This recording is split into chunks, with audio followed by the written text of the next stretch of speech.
kan.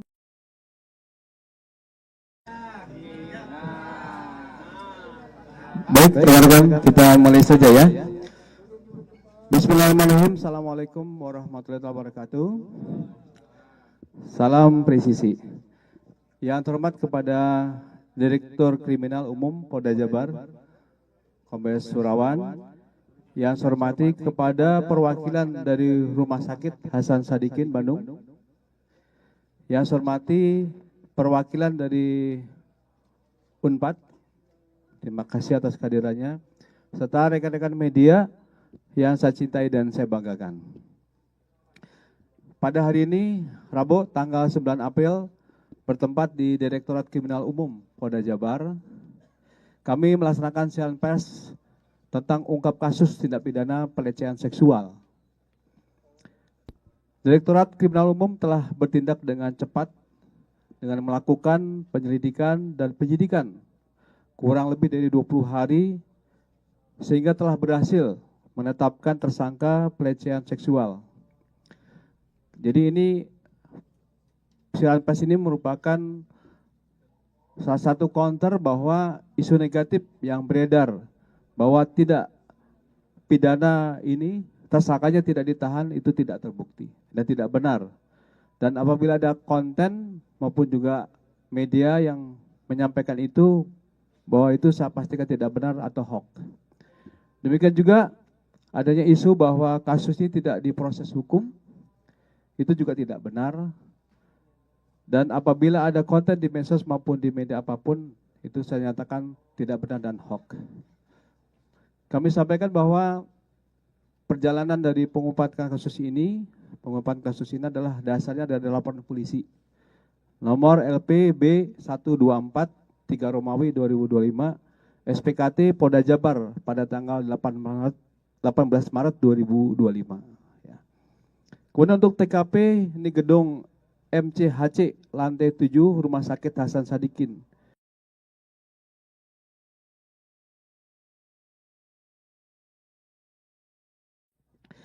Kami sampaikan bahwa untuk modus operandi dari tersangka PAP adalah dokter pelajar dari salah satu universitas di Kabupaten Sumedang yang sedang mengambil spesialis anestesi di Rumah Sakit Hasan Sadikin. Modus tersangka PAP yaitu melakukan pengecekan darah terhadap keluarga pasien, yang mana korban merupakan anak dari salah satu pasien yang dirawat di Rumah Sakit Hasan Sadikin. Tersangka PAP meminta korban FH untuk diambil darah dan membawa korban dari ruang IGD ke gedung MCHC lantai 7 Rumah Sakit Hasan Sadikin. Inilah TKP yang terjadi, dan akibat dari dugaan tidak pidana kekerasan seksual, korban FH merasakan sakit di bagian tertentu. Uraian singkat kejadian pada tanggal 18 Maret tahun 2025 sekitar pukul 01 WIB, tersangka meminta korban untuk diambil darah dan membawa korban dari ruang IGD ke gedung MCHC lantai 7 pada pukul 01 WIB. Jadi jam 1 dini hari ini. Dan meminta korban untuk tidak ditemani oleh adiknya. Dan setelah sampai di ruang nomor 711, tersangka meminta korban untuk mengganti pakaian dengan baju operasi warna hijau dan meminta korban untuk melepas baju dan celananya. Tersangka memasukkan jarum ke bagian tangan kiri dan tangan korban kurang lebih 15 kali. Percobaan kemudian menghubungkan jarum tersebut ke selang infus. Setelah itu tersangka menyuntikkan cairan bening ke selang infus tersebut, dan beberapa menit kemudian korban merasakan pusing, lalu tidak sadarkan diri. Setelah tersadar, korban diminta untuk berganti pakaian kembali dan diantar sampai lantai 1 di gedung MCHC. Setelah sampai ruang IGD, korban baru sadar bahwa pada saat itu sudah pukul 04.00 WIB. Lalu korban bercerita kepada ibunya bahwa tersangka mengambil darah dengan 15 kali percobaan dan memasukkan cairan bening ke dalam selang infus yang membuat korban tidak sadarkan diri. Kemudian saat korban buang air kecil, korban merasakan perih di bagian tertentu yang terkena air. Kemudian kita tetapkan tersangka saudara PAP atau Priguna Anugrah Pratama. Pekerjaan dokter pelajar yang sedang mengambil spesialis anestesis di Rumah Sakit Hasan Sadikin. Alamatnya Kota Pontianak, ini sesuai dengan KTP, dan Kota Bandung tempat tinggal saatnya ini. Kemudian korban atas nama inisial saudari FH, pekerjaan karyawan swasta. Alamat Kota Bandung. Saksi-saksi, telah dilakukan beberapa acara pemeriksaan terhadap 11 orang saksi, terdiri dari, ini ada Eva sendiri sebagai korban, ada ibunya, kemudian ada beberapa perawat, ada kurang lebih 3 perawat, dan adik korban, kemudian dari farmasi, dokter, dan pegawai Rumah Sakit Hasan Sadikin, dan juga apoteker. Dan Ditkrimsus juga akan meminta keterangan ahli untuk mendukung proses penyidikan ini. Kemudian dari hasil penyelidikan dan penyidikan ini, kita telah mengamankan barang bukti yang sudah tergelar di depan kami ini. Ya. Ini terdiri dari 2 buah infus full set, kemudian 2 buah sarung tangan, 7 buah suntikan. Ya. Ini ada lengkap semua di sini. Kemudian 12 buah jarum suntik, 1 buah kondom, 2 buah obat merek Propofol, ya, 2 buah obat merek Mitadif, Midazolam HCI, kemudian 2 buah obat merek Fentanyl Citracid, kemudian 1 buah obat merek Rocuronium Bromide, ya, dan sebagainya, ya. Dan ini ada terakhir yang ada di data kami adalah 1 buah baju lengan panjang warna hitam dan 1 buah celana panjang warna putih dengan corak warna hitam. Kemudian untuk undang-undang dan pasal yang kita tetapkan, Direktur Umum Polda Jabar telah menetapkan untuk pasalnya adalah pasal 6C Undang-Undang Nomor 12 Tahun 2022, yaitu tentang tindak pidana kekerasan seksual. Adapun ancaman hukumannya dipidana dengan pidana penjara paling lama adalah 12 tahun. Ya.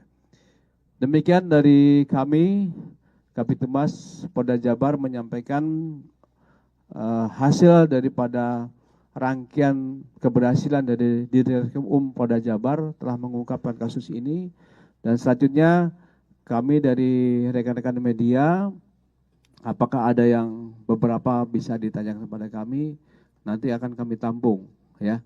Silakan, mungkin ada yang langsung. Ya, silakan.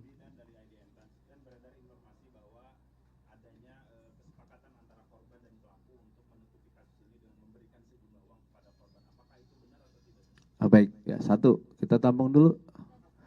Ya, Teh.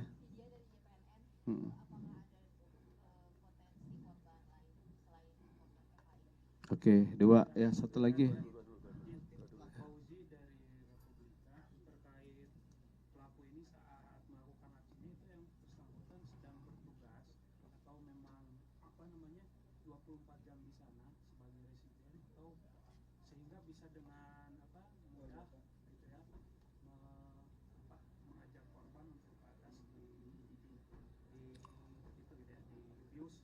Baik, ya. Baik, dari 3 pertanyaan ini kita jawab dulu, ya, beberapa. Yang pertama terkait dengan apakah ada potensi dari korban lainnya, ya. Kami telah membuka layanan untuk laporan yang lainnya. Mungkin kasusnya sama tapi waktunya berbeda, ya. Kami terbuka yang di beberapa media sosial yang menyampaikan secara terbuka di situ, ternyata mungkin ada sampaikan, tapi kami berikan kesempatan untuk melapor, ya, melaporkan diri kepada kami, ya. Mungkin karena malu atau mungkin karena sesuatu hal, kita tunggu. Jadi apa yang disampaikan oleh teman-teman media ini ada kemungkinan, ya, tetapi kami akan tetap menunggu dari korban yang berikutnya. Kemudian untuk yang terkait dengan kesepakatan tadi, sejauh ini kami telah bertindak dengan tegas dan cepat. Jadi tanggal 18 kita mendapatkan laporan polisi, tanggal 25 kita sudah tetapkan sebagai tersangka dia. Jadi sebelumnya sudah akan kita lakukan penangkapan juga. Jadi kemungkinan apa yang disampaikan di luar kami tidak mengetahui. Ya. Selanjutnya untuk terkait dengan SOP ya atau keberadaan yang bersangkutan, ini dari Hasan Sadikin ya akan memberikan informasi kepada rekan-rekan. Silakan. Terima kasih. Jadi yang bersangkutan saat itu memang sedang jaga malam.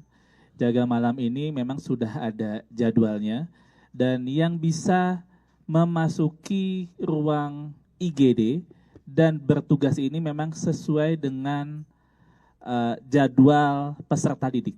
Jadi kami ini merupakan rumah sakit pendidikan dari Unpad dan kebetulan yang bersangkutan merupakan residen anestesi yang sedang bersekolah dititipkan di RSUP Hasan Sadikin.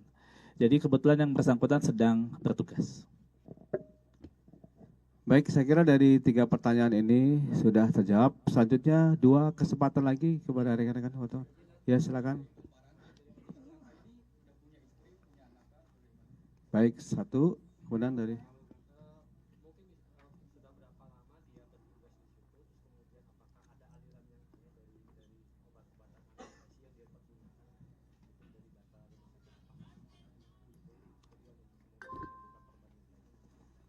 baik, dari 2 pertanyaan ini ya, nanti terakhir sesi terakhir ya, kami sampaikan bahwa yang bersangkutan memang setelah berkeluarga, ya, informasi yang kami dapatkan dan beliau berasal dari kota di luar dari Jawa ini, ya, sesuai dengan KTP tadi, ya.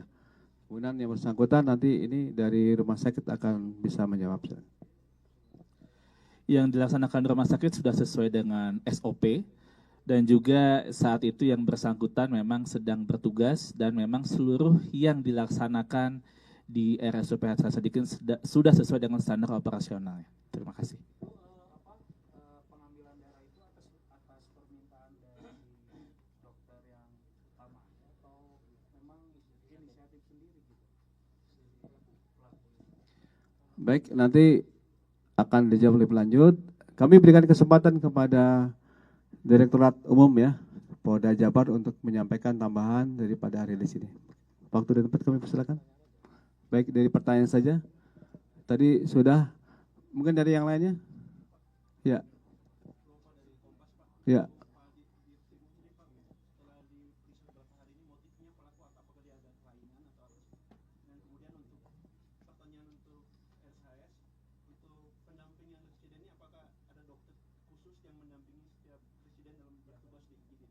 Satu lagi, Kang?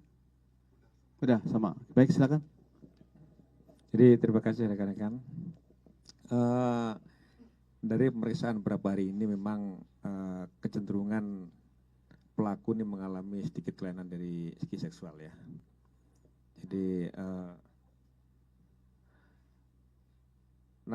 begitu juga dengan hasil pemeriksaan dari pelaku ini nanti kita akan perkuat dengan pemeriksaan dari psikologi forensik, ahli psikologi maupun psikologi forensik nanti untuk tambahan pemeriksaan sehingga kita menguatkan adanya kecenderungan kelainan dari perilaku seksual pelaku.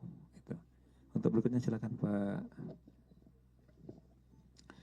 Jadi di sana itu pada saat jaga itu sebetulnya ada yang pasti ada DPJP, dokter penanggung jawab pasiennya, dan memang ini sudah sesuai dengan SOP dan juga sesuai dengan yang dilaksanakan di rumah sakit. Tetapi mungkin juga dari terduga ini memang melaksanakan di luar SOP itu. Terima kasih. Baik, apakah cukup dari teman-teman? 1, Kompas, dari, silakan. Setelah itu baru Teteh. Ya, silakan. Ada?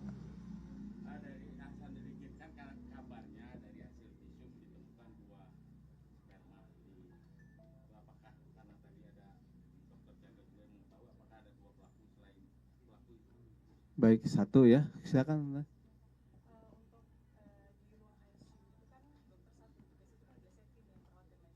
Hmm.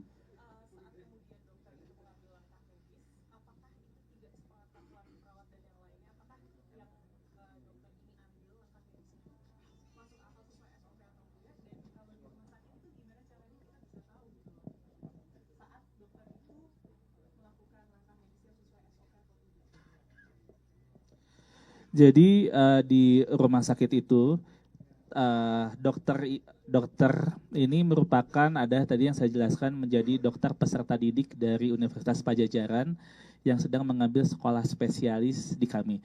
Jadi yang bersangkutan bukan merupakan karyawan dari Rumah Sakit Hasan Sadikin, jadi mahasiswa yang dititipkan di kami dan itu memang pasti sesuai dengan SOP dan juga sesuai dengan arahan dari DPJP-nya. Begitu.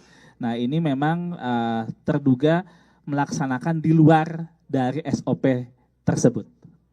Berarti pengambilan darah dengan cara dibius itu Beda. Pengambilan darah dengan dibius itu beda. Itu ruangan khusus atau ruangan perawat? Nanti mungkin kita akan lebih lanjut, kita mungkin saat ini pertanyaannya mungkin cukup, nanti mungkin ya, kita tampung dahulu.